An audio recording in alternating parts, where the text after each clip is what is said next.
Hey everyone, welcome to Myopia, Defend Your Childhood. I hope you're having a good November. People asked me if we had any themes for this particular month since, between October and having spooky movies and this December we're doing kind of more family-oriented movies. Slash holiday movies, right? It's December. I was asked if November does, and looking at the list and looking at stuff, we don't really have a theme, but we were thinking kind of the big movies that we're on since everyone's together. And this kind of falls into that. I don't know. It was a movie that was on TV a lot when I was a kid, and, it feels kind of like a nice, snug fit, just like Top Gun was on all the time. So, anyway, it's a post-apocalyptic tour with Steve Buscemi. What can you say? If you're listening to this when it comes out, which I hope you are, hello. Those first week numbers really do help us move up the iTunes charts. Cineprov has 2 shows in December. We're doing a kind of defend the childhood style, one on the Rankin and Bass shorts and that kind of thing. And then we're doing the Santa Claus versus Satan movie, I believe just called The Santa Claus, which is just, that's something weird. But we are, kind of assembling a growing audience. So please, if you can, come out. It'll be nice to see you. Also, for the holidays, please give us a good review. 5 stars on iTunes or Stitcher or however you listen to this stuff is awesome, and it really makes a difference to us as we move up the charts. So thanks.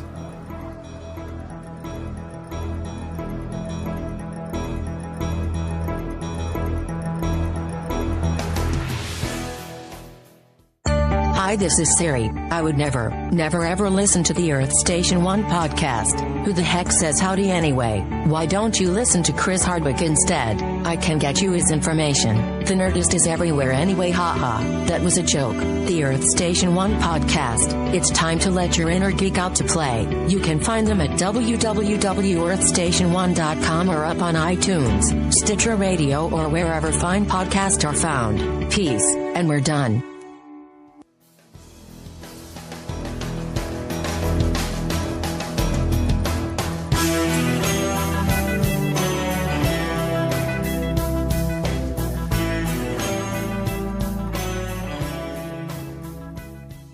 Welcome to Myopia Defend Your Childhood. This week we watched 1996's Escape from L.A., Kurt Russell's Return to Form. I'm Nick Hoffman, host of Myopia Defend Your Childhood, and on panel this week we have...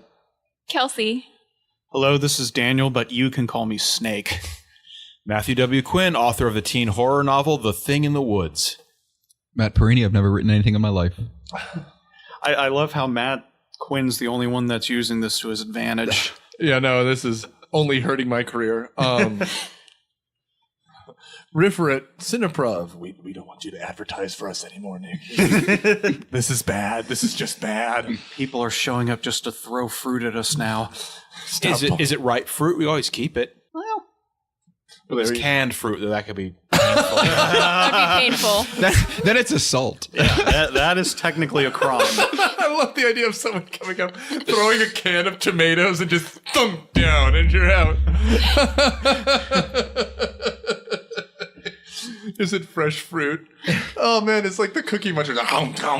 Yeah, that's funny. Hey, I need to go to the grocery store and get some bananas. If someone wants to throw them at me, I'll keep them. Oh man, that's a musical act I'd watch. All right, so we watched I want to keep saying The Thing, but this is the second John Carpenter movie with Kurt Russell this season. So, yeah. Matt, this is your pick, Perini. Yes. How was it? Hold up? I still liked it. I can't even think of the last time I had seen this. It was years ago, I guess, at this point. But I guess whenever it was, I didn't realize how bad all the CG was. Like, it must have been long enough ago that it wasn't distractingly bad, but now it's distractingly bad. Do you remember seeing the trailer for this when it first came out? No, I do not. Well, the trailer, if I remember correctly, it was always the first one that they'd show, and it would usually be remember, there's no smoking in this theater, make sure you turn off all of your pagers, because this was the 90s. That's what everybody had. And remember not to talk. Should you violate any of those rules, you will be sent immediately to the L.A. prison colony. And then they cut into Snake Plissken saying something, and away we went. Aren't we going to do a plot summary? Not usually. We usually have banter at the beginning, Matt. Yes. And then we get to it. It does remind me of, was it Toys, where Robin Williams sang, "Let's all go to the lobby"? Yeah. It's just a way to flesh it out to advertise for the movie. Ironically enough, that movie didn't do too well, so I don't know why they thought that this would be the thing that would bring it back, but whatever. Now, I'm just picturing Snake Plissken going, "Let's all go to the once her name walks up with like one of those old cigarette trays from like the 1950s, 1930s. That'd be funny. But yeah, so as Matt pointed out, Daniel, would you like to give us a plot summary? It's the same plot as Escape from New York. All right. So it's 2013 and an earthquake has separated. It's the future. This is a historical fiction. Yes, at it this point, is. So, And an earthquake has separated LA from the mainland US. And because of that, a theocratic president has gotten a life term. But his daughter gets kidnapped by some radical organization who is based in LA, and Snake's sent in to find it, as well as some special remote control that controls satellites that'll release an EMP and potentially destroy the world. GoldenEye ripoff. Yeah. that was concise. What was the plot of the first one? Well, Snake is sent into the prison colony of New York after the president's escape pod crashes there, and he's given like 12 hours to find the president so that the president can get to the summit on time, but this gang has kidnapped him. Yeah, okay. The first one's a better plot. Yeah. First one's a much better plot. But it's funny too, other than the fact that, for those of you who are old as I am, it looks like the graphics from either Duke Nukem 3D or MDK. That makes sense. Or one of the earlier Descent games. Oh, especially his little rocket thing, submarine thing. The submarine.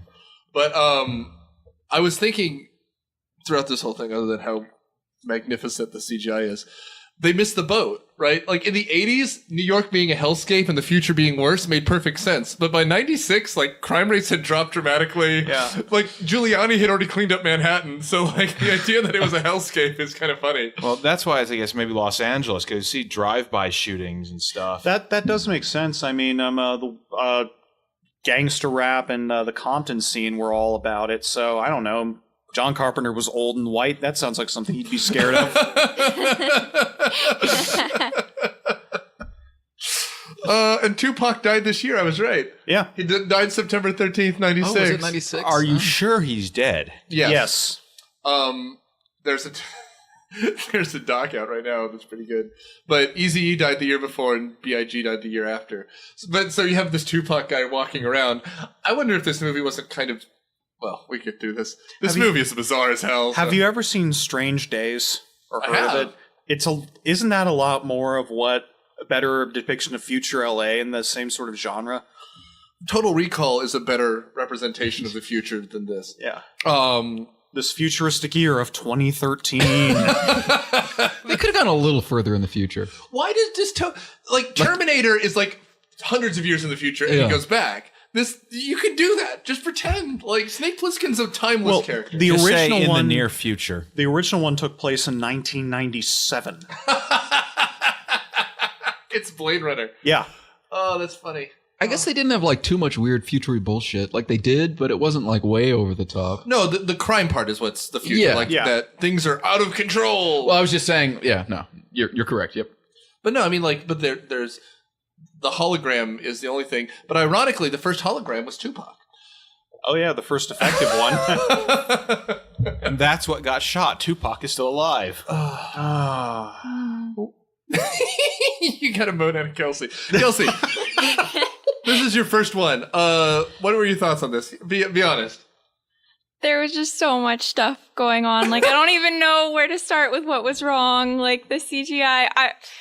The interesting thing, though, is that as bad as, like, the plot holes were in the CGI. The thing that bothered me the most was the geography. Like, Anaheim is not in LA. Anaheim is not on the island. Yeah, that's true. There is the end sequence that takes place entirely is at Disneyland. It's supposed to be Disneyland, and it's like, no, that's not on the island. It's called like Magic World or something. The Happy Kingdom Oh, is by that the what they were sea. I had no idea what the hell they were talking It's about. like they did such a good job of like recreating it. Like that cafe that they're shooting into, like the Carnation Cafe looks just like it, but it's red and white, and so theirs is blue and white. So they were blatantly I had like no ripping idea off what of was that. going on. Disney obviously wasn't going to give John Carpenter permission to use their name. Yeah. Well, and then at the end, when they're flying away in the police helicopter, they fly past He kept trying to herd Naomi under a table or something. So what happens next? Okay, well, let's start at the beginning. First, it's Jamie Lee Curtis talking. She's the one that does the voiceover explaining the world. Was that the narration at the beginning? Yeah, Yeah, Jamie Lee that was Curtis. so random. Well, that's how the first one begins too, and it's also Jamie Lee Curtis doing that. Oh. So it's about. It's kind of weird. So, the weirdest thing, though, about the opening is in Escape from New York, they made it very blatant. The reason shit's the way it is because crime is out of control. In this case, it's just we've got a crazy man running for president who somehow predicted an earthquake. The setup was bizarre, yeah. Like, Yeah. he divined an earthquake, which earned him the presidency, and now A everyone for-life that's... term. Yeah. And they moved the capital to Lynchburg, Virginia, which is where Jerry Falwell's Liberty University is. Oh, is that the Oh, connection? I didn't notice that. realize. So they're trying to be a little clever. Wait, was it Lynchburg or was it Lynchburg, Tennessee, where Jack No. Daniels is from? Ooh. No, I'm not. Well, there's a secret tunnel from one Lynchburg to the other, so Jerry Falwell can get his whiskey without anyone seeing him. That's what Baptists are no less friendly than when you run into them at the liquor store. That's true. Yeah, Lynchburg. Here we go. Point of Honor, where they filmed the movie. There you go. I'm looking at pictures now. All right. So they have to bring in Snake Plissken after I guess the president's daughter goes AWOL. Utopia is her name. Yes. What a stupid character. Yes. Yes. Also, what a stupid A character. crazed fundamentalist straw man must have married a hippie, and that was the name they could agree on. Wait. Crazed fundamentalist straw man? Are you talking about the president? Yeah. What was straw man about him? Well, kind of two-dimensional, big bad Liberty University grad type. Oh, so Roy Moore. Yeah. Okay. Roy Moore is probably more qualified than this one. So we have the uncle from Spider-Man, who is the president of the United States with the worst rug I've ever seen. And Oh, that was a magnificent piece of black hair. It was almost as good as Snake's mullet. so we're introduced to him after Stacy Keach tells us that the president's daughter has hijacked Air Force 3 and a doomsday device and crash landed in L.A. for whatever reason. Shut down, let's say. I don't remember why she ends up landing. Well, she took an escape pod Oh, there. Yeah, that's yeah. right. Yeah. Someone saw Air Force One 2 years before and realized that the president can escape through an escape pod. Yes. It's the future of 2013. There are escape pods in Air Force 3. And 1994 when they made them for the movie because they don't really exist apparently. Didn't Air Force 1 come out a year after this? 97? Yeah, I think it It's did. possible. And it was one of Bill Clinton's favorites apparently. Oh. Recasting him as an action star, kicking ass in Air Force 1 would be one of my favorites too. I would use my budget to do that. Just put me in the movie. I want to be an action star. Well, that new diet he's on, he certainly looks a lot healthier. Harrison Ford's like, I'm not going to be vice president to any son of a bitch. You can. Okay, so a Che Guevara wannabe essentially captures the He's even called Cuervo. He is. Cuervo Jones. What a villain name. So Jose Cuervo wants to destroy the United States. He's essentially leading an invasion of other Latin American forces. Canada doesn't matter at this point. From third world countries, including Brazil and Cuba. And using this doomsday weapon, which is essentially the GoldenEye satellite from the year before. Yes. And they managed to send an armada to Miami, and no one notices until they're right there. And apparently this satellite system is the only way to stop them because we don't have an army in this futuristic year of I 2013. agree with you. This was the worst part of the movie.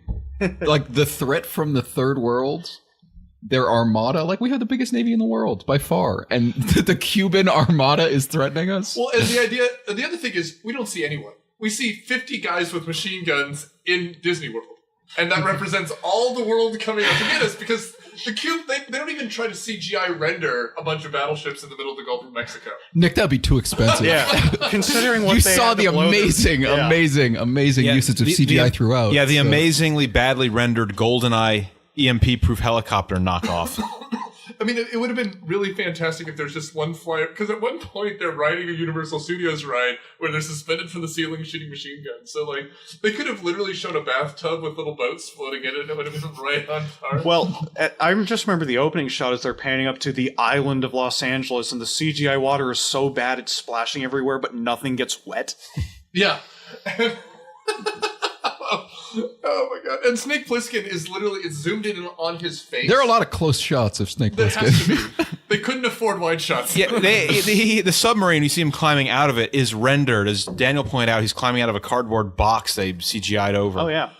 I'm gonna pull something up for us in a second here, but from here, Snake is taken through this kind of prison cell, very future prison-y.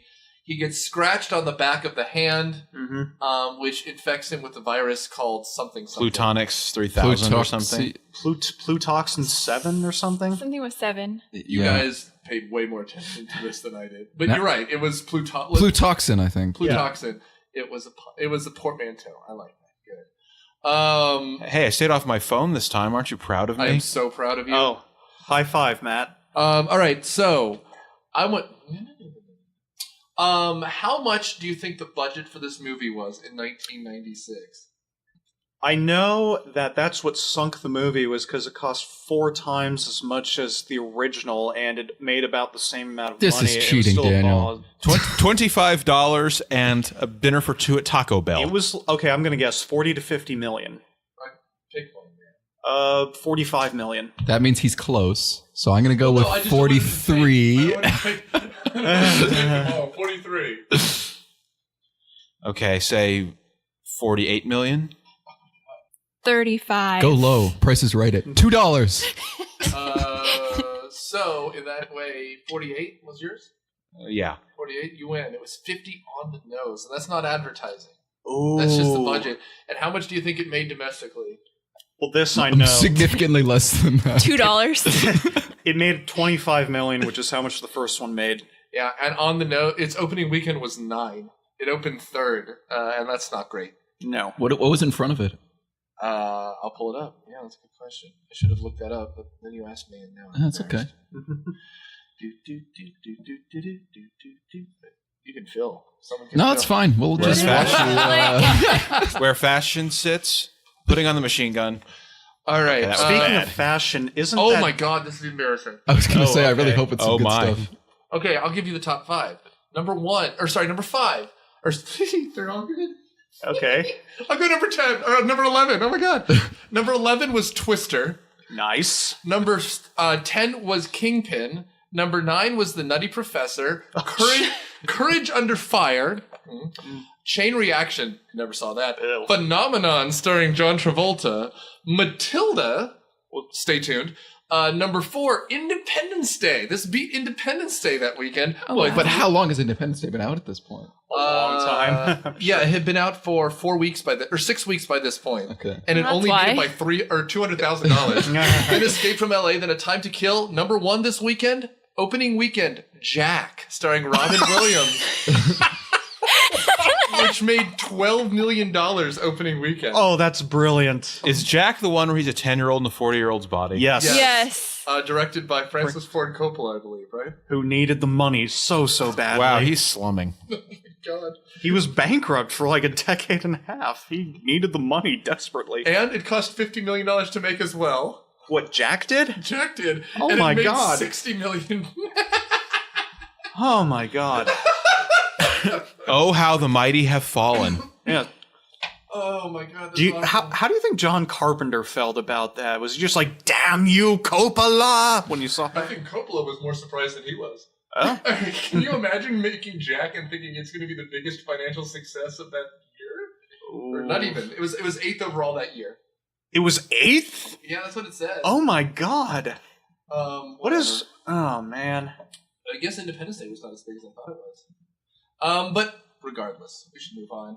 That was a nice little sidetrack. Yeah, when we get to LA, God, there's so many little vignettes. This is like a set piece movie kind of. Yeah. Well, that's pretty much what it is. It's like they're remaking scenes from Escape from New York and just doing it like ever so slightly bigger. Yeah. So, like, I know one of the early scenes after he gets to LA is he has to find a team member who had gone in, I think, to find Utopia, and he finds him being used for target practice by knife throwers.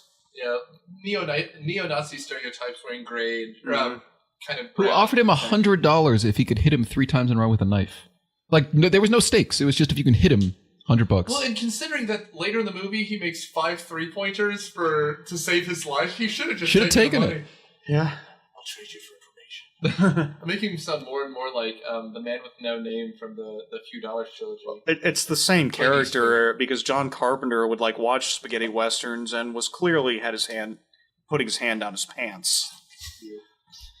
Images. That was going somewhere else. Images to stick forks into your eyes too. Well, I mean, it's I was going to say it's like Tarantino watching Japanese films and being like, I can make this American and make millions of dollars. Yeah, exactly. Well, it's your movie. What do you want to talk about? I'm not blaming you. Oh, jeez. You didn't make this. I mean, so... I think the main set piece of the movie is the basketball scene, which is... All right, so let's get there. When he lands... No, I mean... He lands, and he has to essentially first find the guy. He's being used for target practice. He shoots a bunch of neo-Nazis. They point him towards a parade. The parade essentially is where we run into Cuervo Jones the first time. Yep. Oh, that car? Who came up with this car design? Like, who is the one that's like, let's put a bunch of doll heads on a car? That's what the Duke of New York's car looked like in Escape from New York. It was very similar to that. Well, I didn't remember. It had the disco ball as the hood ornament in Escape from New York. So it was it pretty full much, size? Yeah, it was a full-size disco ball. Okay. But let's back up. In 1981, that's a joke at how disco's ruining the world. Now it's just kind of weird. Not that you're not wrong.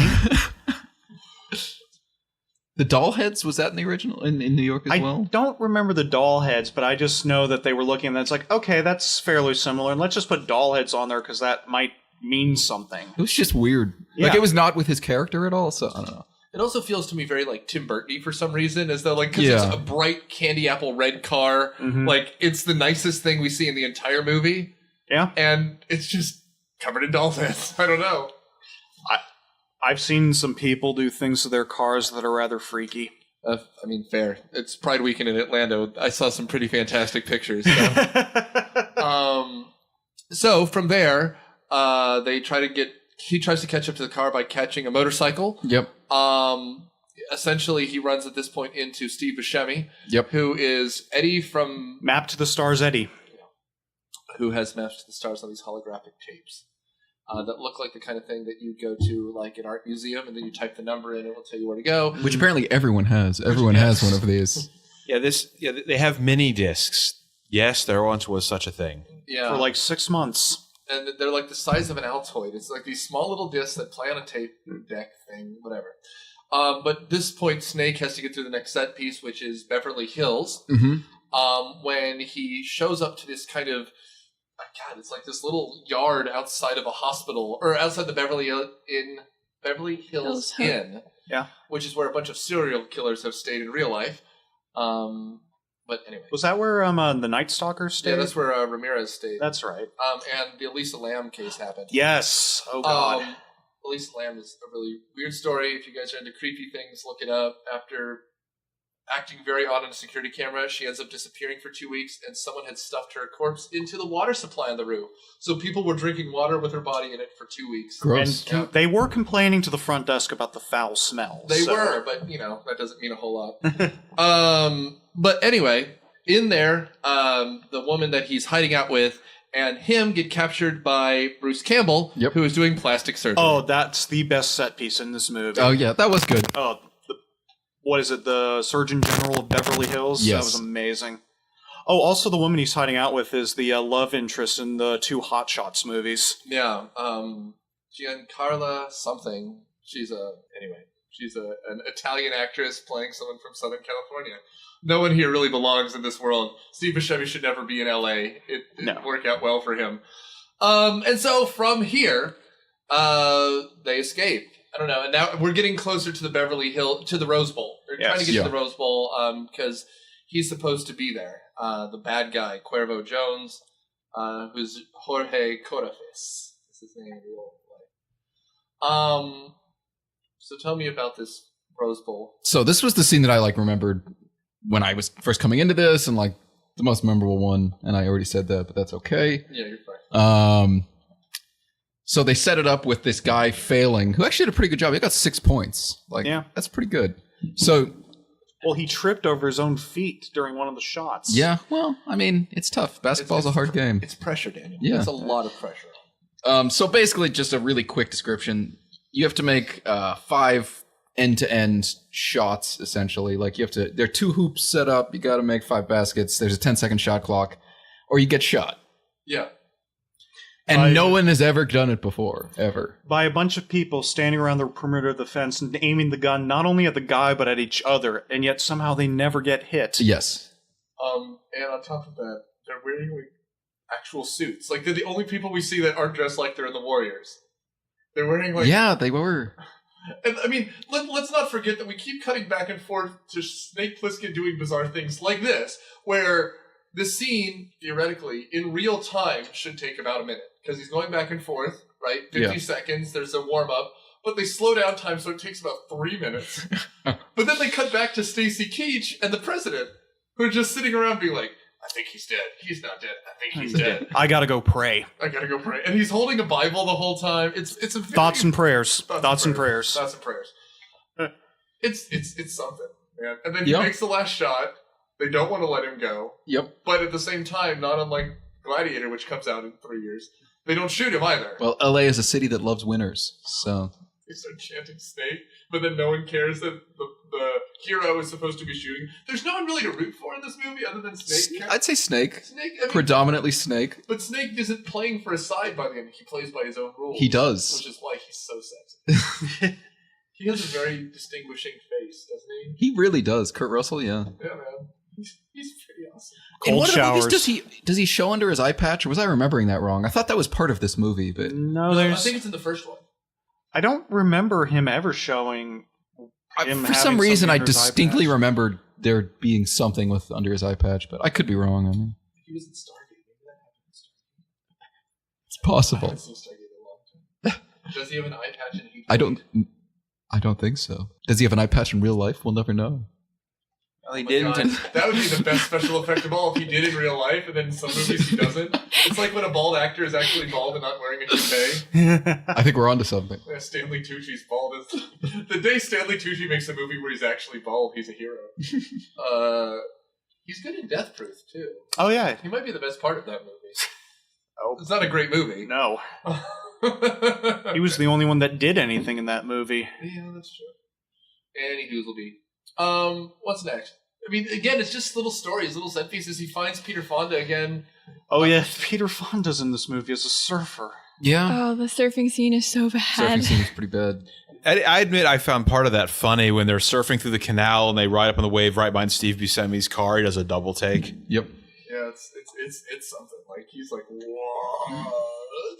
And this was after Steve Buscemi had shot Kurt Russell in the leg, which, come on, there's no chance that Steve Buscemi is outpowering Kurt Russell. Oh, he doesn't have to outpower him. He just has to shoot him. I've seen Boardwalk Empire. I believe Steve Buscemi can shoot a guy. Okay. It's a good show. Scorsese's Escape from L.A. It's 4.5 hours long. Oh, man. I would still rather see that movie. Just a guy in a trunk getting beaten for 45 minutes. What the fuck are we doing in L.A.? Why the fuck are we still here? Let's fucking escape already. I've seen Casino. That's kind of how it goes. Yeah. And it's also that long. Probably make more sense. I will give you Scorsese would probably have a plot. Oh my god, that's funny. So from here, so after he climbs the fence, he starts getting shot at. They do a lot of things in this movie. They don't really have a lot of I wasn't realizing how many things they do, but they do a lot of shit. That is the best tagline review that needs to go down the back. They do a lot of things in this movie. More things than you'd expect. But I thought it was a much more straightforward, simple plot. We go in, we get some stuff. It should be. It should be. I mean, it really should be. Like, Was New York like this, where he did all these random, like, let's go to this? It was more cohesive. You at least got the sense that all the random stuff they were doing meant something. Okay. This feels like a Teenage Mutant Ninja Turtles video game where there's a lot of little things along the way, and then you get to the end boss. And it has nothing to do with any of the shit you were just doing. Then you jump through a hole, and then it's a whole different level, right? Like, this time they're in a building for some reason, and now he's in the sewers. Imagine if he had just caught Cuervo Jones right at the beginning. Movie over. Yeah. He should have just shot him. He should have shot him. Like, Well, the guns they're using in this movie, it takes like 6 seconds for two people shooting at each other on a motorcycle to register that they have in fact been shooting at each other. these are the biggest fake guns I've ever seen. Like, They were big fake guns. They were huge fake guns. And eventually he has normal sidearms with these, but they have these cartoonishly large The sidearms. costuming and aesthetics in this movie were very interesting. They Like, were. I don't know who made all these decisions, but like they weren't bad. They were just very interesting. Snake Plissken shows up in like a black t-shirt, like Skin tight. Ooh. Like skin tight leather when we say t-shirt. Oh, Yeah. his costume at the beginning with those white camo pants and that skin-tight black t-shirt, Oh, yeah, that's yeah, from yeah. Escape from New York. And Yes. then the gorgeous leather jacket. That's Oh, fine. yeah, And no. then they turn him into a leather daddy 5 minutes into this movie. And he's wearing a leather t-shirt, a leather duster, a leather pants, everything. Well, it's supposed to be flame retardant or something. I mean, And they try to it explain does why. everything. Or It blocks ste- heat signatures. Yeah, or stealth, which could explain the ending. In what way?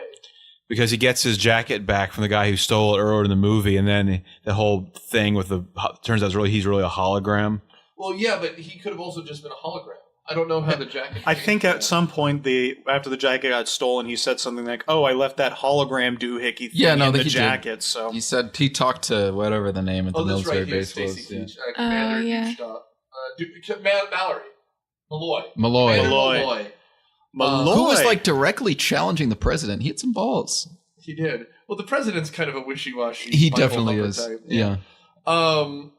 So I guess the final bit of this movie is after getting away from Steve Buscemi, and then getting back in touch with Steve Buscemi, he ends up needing backup, and he finds Pam Grier, who's playing Hershey.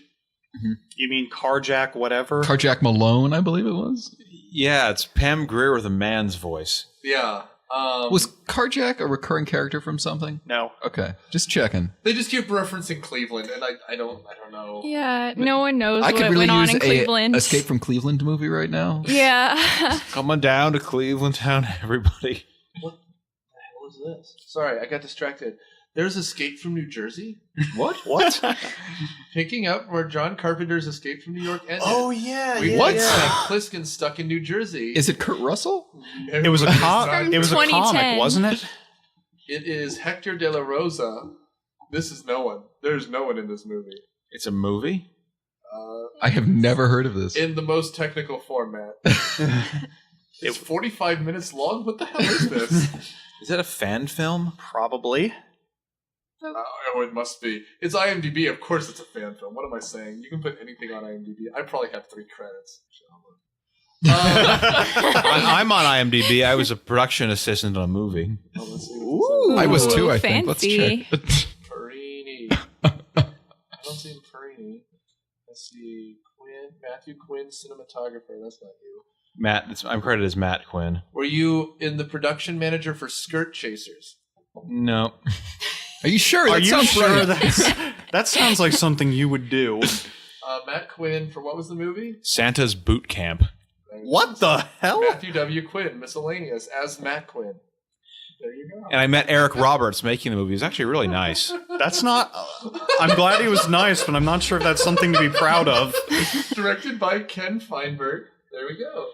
Yeah, Ken's, Willy Wonka meets the Breakfast Club at Christmas. yeah, Mr. Feinberg's really nice too. I mean, I guess Those are two movies that don't really go together, though. Willy Wonka meets the Breakfast Club at Christmas. When kids become so bratty and self-centered that Santa's elves go on strike, Santa, in desperation, must bring 6 unscrupulous youths to his boot camp to help save Christmas. Erotic situations. What? Cheerleader number 1. What? No, let's go back. Let's go back. I heard erotic Erotic situation. situations. Oh, that would have been perfect. Matt, were you an elf? No, I was Or were not you an girl elf. with itching powder. His little sister. One of the poor girls' headshots is in sideways. Oh, that's unfortunate for her. Aw. We should contact IMDb and get that corrected. Are you her agent? Please contact us. That's really funny, Matt. Well done. Filmed in Atlanta, Georgia. So why? Yeah, we so have, everybody like, go. So everybody got to go rent that movie and help Mr. Feinberg out. So why haven't we ever gotten like Escape from the North Pole, which is like the Escape Christmas special? Oh, well. Which president is he rescuing from the North Pole? Oh, President Santa? President's daughter? They could try. They could tie it in. They could make an issues movie with human trafficking, where the elves are being held as slaves. Better than that. Okay, so there's an experimental cookie that's actually poisoned, and Santa eats it, but they have to get to the Santa with the antidote before Santa dies. PR nightmare. So Snake Plissken has to infiltrate the North Pole this time. Who does he shoot? The snow miser from those Rankin and Bass things. Okay. Oh. or maybe some elves try to usurp Santa Claus as he's dying, so he has to shoot like thousands of elves. And it turns into like the Kill Bill set piece that they keep making fun of in Robot Chicken. The Crazy 88s. Yeah. Yeah, but they're all David the Gnome size. You just keep punting them. So instead of Snake Plissken, you need Jean-Claude Van Damme. So he gets some flying spin kicks. Okay, so I actually liked the end of this movie. Okay, yeah, so why don't we break down the last act here? Well, I mean, like the last scene. I don't know about the whole last act. No, please, in the last 10 minutes. Well, let's do it. first they brought back a plot twist that they meant to do for the first one, which was that the virus he'd been infected with in order to do the mission was fake. Mm-hmm. It was just a cold. Or it was a flu. Which Carjack Malone does, like, mention. Yes. And he just doesn't believe Carjack Malone, who's now going by Hershey. Yes, that's, yeah. My favorite part of this is that there's something that happens in Cleveland that they keep referencing, but no one knows what it actually is. It's a nice touch. Yeah. It's called an interquel. It is, but it's making fun of in the 80s how everyone had a story from Nam. They make the same joke in Black Dynamite. Mm-hmm. But it just never pays off here. That's the best part. Like, that they literally never, ever paid off. It's not like, oh, you tricked me just like you did in... No, just... Remember Cleveland? Yeah, the Browns suck. Whoa, now. Just gonna let that linger. The Browns do suck. Yeah, they make an Escape from Cleveland movie. It turns out they were trying to hijack an ice cream truck or something. Well, Escape from Cleveland happened, but then he ended back up on Family Guy. All right, thank you. That was almost a joke. That was this close. That was inches from being a joke. So Ed, explain the end of the movie. So he gets off the island with a flaming helicopter with the president's daughter. Everyone else in the helicopter somehow dies, but they live. Well, it crashes after it gets hit by the missile. Well, right, but Peyton Greer's not even in it anymore. Yeah, that's true. like they actually show it kind of like he and the president's daughter are both in the front seat, and then the whole back gets engulfed in flames. So apparently they all incinerate. Yeah. Which they don't really point out, but they're all dead. Also Steve Buscemi kills Cuervo Jones as they're taking off in the helicopter. He's a good shot. Yeah, apparently. So he manages to crash land. He gets Utopia out of the helicopter, has her run for the tree line after he tucked the little control unit in her jacket pocket without her knowing. Crash lands, and then, all the U.S. police force, whatever they call them, come and track him down. So basically, to jump ahead a little bit, the president announces on TV that, like, Cuba, you better stop. I'm going to get you with the GoldenEye satellite. Yeah. And then it plays the Maps from the Stars track as he's trying to target them. Yeah. So they do like a little swap, which is not the only reveal. No. Which I actually, I liked this one. Yeah. So they try to get the unit from Snake. They're going to shoot him and recover it, and it turns out he's a hologram. Yeah. And then he destroys all of the world. He literally goes through with it. There's not like some backup, and then it turns into the postman. I remember a lot of people being angry at the end of this movie because of the implications of what happens when you shut down the entire world. I think it would have been better. I was just thinking about this when we were walking upstairs and I was, getting myself a drink. How great it would have been, because things don't turn down all at once. You see things kind of blink out. The president's in the middle of a speech, the TV goes blank. If at the end the entire movie had gone out as well, right? Yeah. Like, as the hologram fades away, then the camera cuts out, and then it goes to credits. That actually would have been clever. That would have been, yeah. Because as it is, it's just like the Escape from New York, the end of Escape from New York. He just fades into the darkness. He walks off into the sunset. So this time, he literally kills the movie. I think that would have been phenomenal. Because he looks right down the barrel of the camera lens and lights a cigarette and has the worst last line of a movie ever. So is it a black clove cigarette for aesthetics, or does he like smoking cloves? Because he was wearing all black. I think it was for aesthetics. I think it was that he's even more hardcore than Johnny Cash, and even his cigarettes are black. I mean, honestly. Yeah. Quick poll. I agree with you. I think this ending is badass. Yeah. It takes a little long, It does. but it's kind of cool. Yeah. Because he wins. He does win. In a situation where he shouldn't win. We were saying, like, this is even set up like a Bond movie where Bond doesn't want to do it because he's given a Q scene and he said, if you don't do this, you die. And I remember when I first watched this distinctly, I was like, there's no way he would have lived through that helicopter crash. Because, like, we didn't see him jump out. We just saw the helicopter crash and then he kind of appears. So I was like, there's no way he lived through that. And then when they revealed that it was a hologram, I was like, oh shit, So he was a hologram. Like, it got me. It was good. Yeah, so maybe he's actually back in L.A. I mean, think the hologram's got a half-mile range. Yeah, they show him at the end after everything gets shut down. He's there still, and the hologram's gone. It's so stupid that it could end the world was 666. Yeah, it was really dumb. Oh no, it was perfect. What else is it going to be? But at the same time, it's kind of like he's just dialing 666, and it's dramatic, as though he's opened the event horizon or something. And then Elizabeth Hurley appears to give him another wish. Yeah.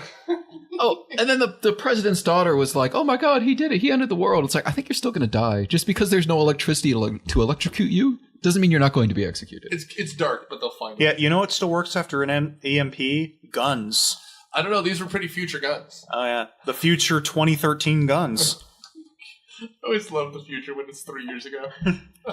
It's the best. It's like Back to the Future when like that became a national holiday or whatever happened when it was the day he went to the future and people were losing their shit. Yep. I was just kind of like, yeah, this is cute. It was one of my favorite movies growing up, and it was just kind of like, meh, okay. Now Biff's president. But we're just about out of time, so we should kind of go around the table and do our final judgments. We'll start with Matt, go around, and then since you were the defendant, Sure. you give it second to last. Matt, what do you think? Okay, it wasn't boring, but it was just kind of stupid. So, so I mean, there are a couple funny bits, but just don't bother. It just felt kind of unnecessary. I mean, Escape from New York's a classic, so there really was no reason to do this, especially considering they just remade the first film. So, I don't know. I mean, there's some good scenes. Like, one we didn't talk about was that bit with the can, and Yes. nobody draws until this hits the ground, and then he just throws it and kills everybody. That was great, but I don't know. It just feels unnecessary. This movie was a hot mess. But if you enjoy laughing at really bad CGI, then this is for you. Perfect. Pretty. I would agree with Daniel. I think if you like the first one, you may as well watch the second one. Like, there's no reason not to if you don't mind wasting a little bit of your time, because it's still fun. It's just really dumb. Yeah. See, my thoughts are I guess I liked it more than you. This is a perfect lazy Sunday afternoon movie. There's nothing to follow. You could come in at the middle. You could come in the. You won't miss anything. It's not like watching every minute of it. I got somehow more of the plot if I had come in half an hour late. You know, you can fall asleep watching it, wake up, feel fine, right? You could just leave it on loop for 2-3 days. It's not even loud enough to wake you up most of the time. It's a great hangover movie. Snake Plissken's about at this level all the time too. He sounds like he's got a cold, which is method. I don't know. I thought it was perfectly fine. You're right. You want to see some spectacularly bad CGI. I mean, this is sub-Spawn level at times. Yeah, definitely worse than Spawn. I think Spawn, the biggest problem with it is it used it fairly sparingly. Like the cape looked stupid, but it was very little. Let's not give too much credence to Spawn here. No. But what I was saying is they spent it all at once, like that devil scene. This, they used it very thinly. So $50 million was like buildings for 45 minutes. And so by the end, they really did look like the flyover scene for that, what's that movie or that video game where you'd hit the button, it was like Time Cop? Time Crisis? It's Time Crisis, yeah. like level. You're flying over Time Crisis. And there was also the one, I think it was actually in LA, the two-shooter in LA. It was a helicopter. And you were you had a partner. Yeah. Yeah, that's exactly right. That's what it felt like. I think that one was also like Time Cops or Or something. Time Crisis 2. There were 3 of those games. Yeah. We need more arcade standees. However, we are out of time. We could talk about this all day. Time Crisis episode? Yeah, sure. Yeah. We should do a video games one. Are there Time Crisis cabinets at Dave & Buster's? They actually released a Yeah. version for a console. I forget which console it was. but And yeah. there's like, I guess, a button on the side of the gun to squat. Yeah, or a pedal. There was one that had a pedal. That one was cool. Use the drum set. Use the rock band drum set on your truck. All right. So, guys, next week we enter December. So we are switching over to traditional holiday movies. This one is not a traditional holiday movie as per se, but for some reason it's shown on ABC Family all the time. And so I will go out on a limb and I say it is Gene Wilder's best musical movie. So tune in next week and every future week as we put another bit of your past on trial. Thanks, guys.